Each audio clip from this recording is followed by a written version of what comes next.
What's up guys? Ito yung ating New Territory 2026 model, or ito na yung ating full electric hybrid vehicle na no. So kung mapapansin natin, yung ating daytime running light is diretso na siya from left to right, no?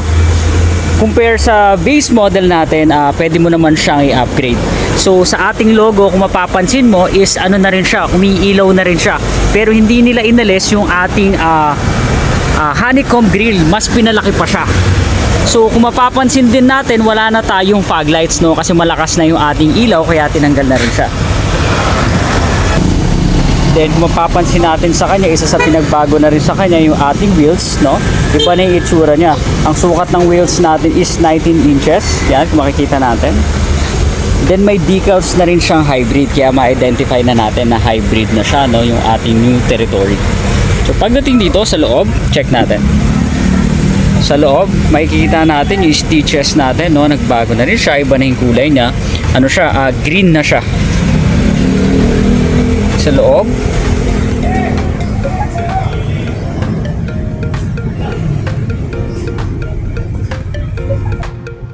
So pagdating sa interior, eto naman siya, no, makikita natin na binago na rin yung settings ng ating cluster panel.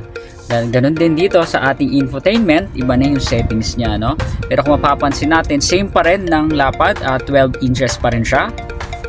Yan, 12 by 12. Then pagdating naman sa ating sa interior, sa handle natin, kung mapapansin nyo, yung pagka-shine ng ating ng handle is ano na siya, parang matte na yung kulay niya, or parang aluminum type na siya, unlike dun sa stainless na kulay. Yan.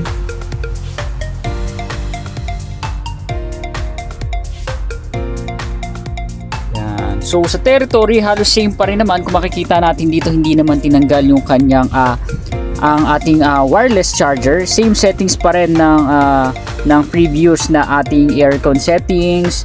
Then ang napansin ko lang na kinaibahan sa kanya is yung ating ambient light, no? Kasi kung makikita natin dito, continuous na siya. Paikot. Yan. 'Di ba? Napakaganda. Yan. Ngayon, susubukan natin siyang pailawin. So, itatry nating paganahin or buksan yung ilaw ng ating ambient light, no? Dito kasi sa New Territory, meron na tayong 64 types ng ilaw, no, na pwede natin siyang palitan. So, ngayon, tatry natin. Unlike doon sa previous Territory natin na one color lang siya, dito up to 64 colors yung pwede nating palitan. Ngayon, try natin siyang hanapin. Sige. Settings, then ito, nasa ambient light, then ito turn on ko siya. Yan. So, yan, naka-red siya. Medyo mahina lang siya, no? Kasi maliwanag pa, pero ma-appreciate mo siya pag madilim na. Yan, napakaganda yan. Connect siya. Yan, so try natin ng blue. Yes, yan. So, nag-iba yung kulay niya, no?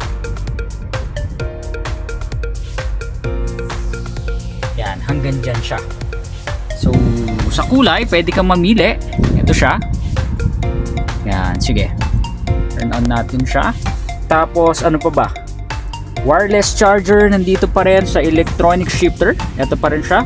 Yung napansin ko lang na pinagkaiba sa kanya compared dun sa ating previous model is yung ating yung stainless, no, para siyang faded yung kulay or matte yung pagkakaano sa kanya. Yan. Then sa mga features naman, ang nakikita ko nandito na lang is yung ating auto hold at yung ibang button like auto on off, wala siya dito, at actually hindi rin siya napipindot.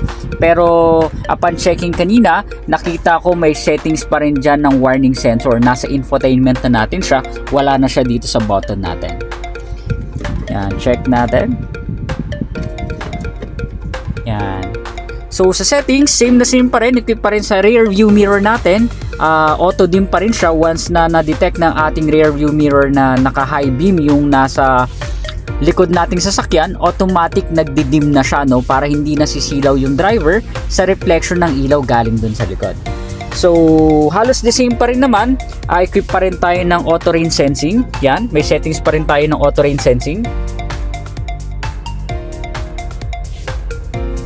Yan, tsaka yung ating auto lamp, no? ang kinagandahan dito is equip na tayo ng auto high beam, no? Ito yung ating manual turn on, park light, automatic, tsaka yung turn off natin.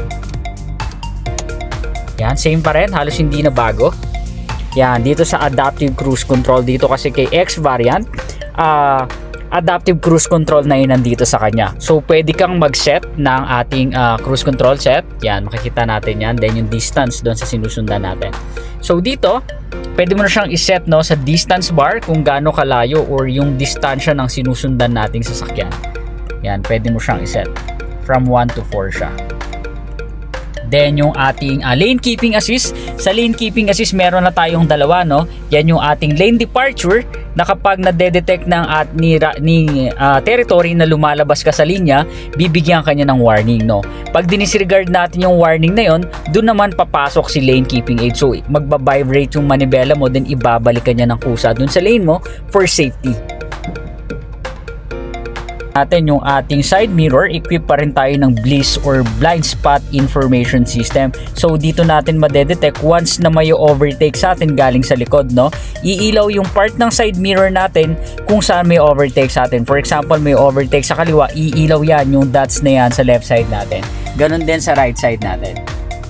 Yan. Then dito ang kinagandahan dito kay X, same pa rin sa ating previous territory. Meron pa rin tayong moonroof. Yan, try natin siyang buksan, no? Yan. So makikita natin yung background natin. Nandito tayo sa Ford Manila. Sa mga bala kumuha, message nyo lang ako. Ilalagay ko sa comment section yung aking number. Pwede nyo po akong kontakin kung gusto nyo i-try itong bago nating New Territory 2026 model. Yan. So dito, pwede nating buksan yung ating glass. Yan.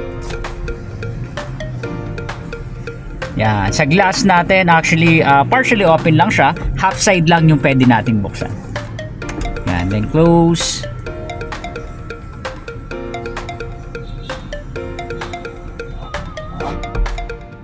Yan. Then close.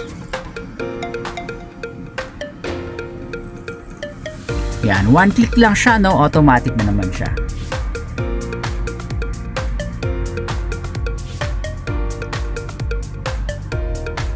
Yan.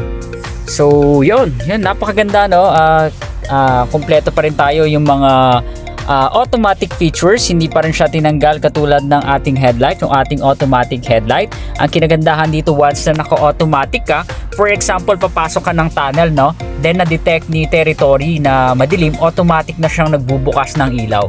Then nag-auto high beam din siya kung kinakailangan. Then paglabas naman natin ng tunnel, na-detect ni territory na maliwanag na or umaga na, automatic siya na rin na magpapatay ng ating ilaw.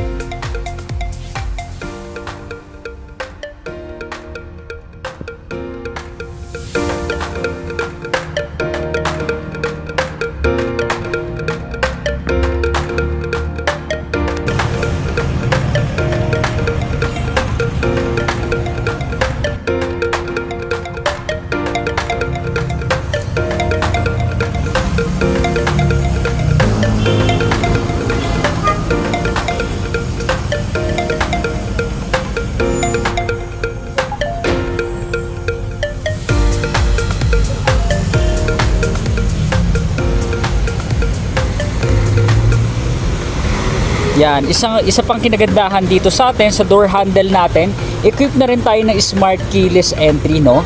Ang kinagandahan dito, once na nade-detect niyo yung remote or hawak mo yung remote, no need to unlock na using the remote. Touch mo lang tong yung ating button, automatic mag-unlock and lock na siya. For TV, may pwede pa kami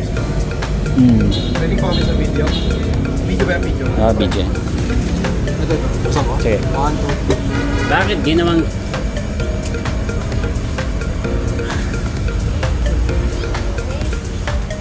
Ay, sorry. Bakit? Sorry.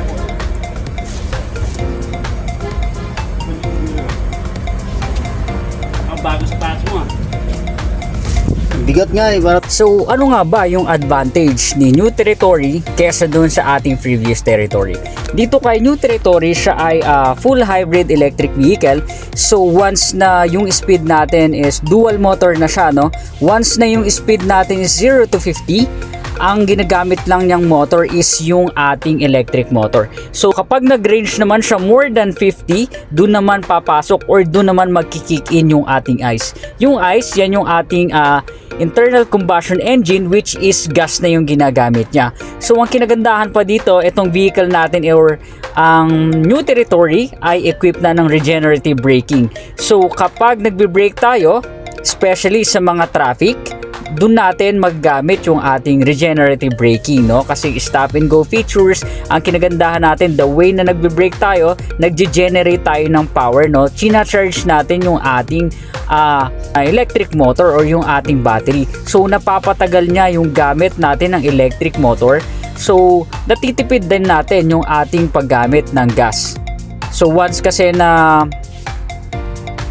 ang kinagandahan dito, lalo dito sa Manila na traffic, very useful yung ating electric motor, no? Lalo sa mga stop and go na mga lugar, no, na sobrang traffic. So magagamit natin yung ating electric motor kasi kapag mababa lang yung speed natin, ang ginagamit lang naman niya is yung ating electric motor. Once na sumobra na siya ng 50 kph, dun pa lang magki-kick in yung ating internal combustion engine, which is gas na yung ginagamit niya. At isa pa palang nakita ko sa kanya, no, habang binabasa ko yung ating settings ng ating infotainment, nakita ko meron na tayong steering mode dito, no, compared dun sa dati nating model. Meron na tayong standard, which is ang Territory kasi nakilala na natin siya bilang napakagaan ng manibela kasi equipped na tayo ng EPAS or Electronic Power Assisted Steering. Pero dito, meron pa rin tayong 3 options, no. Meron tayong standard, comfort, and din yung sport, no. Dito kasi sa sport, may additional steering tayo, no, steering power tayo, steering torque. Then sa brightness ng settings, kung gusto mong i-adjust yung brightness, meron na rin tayo dito sa infotainment, sa speaker, meron na rin tayo dito Bluetooth connection, at ito pa yung ating warning or parking warning sensor.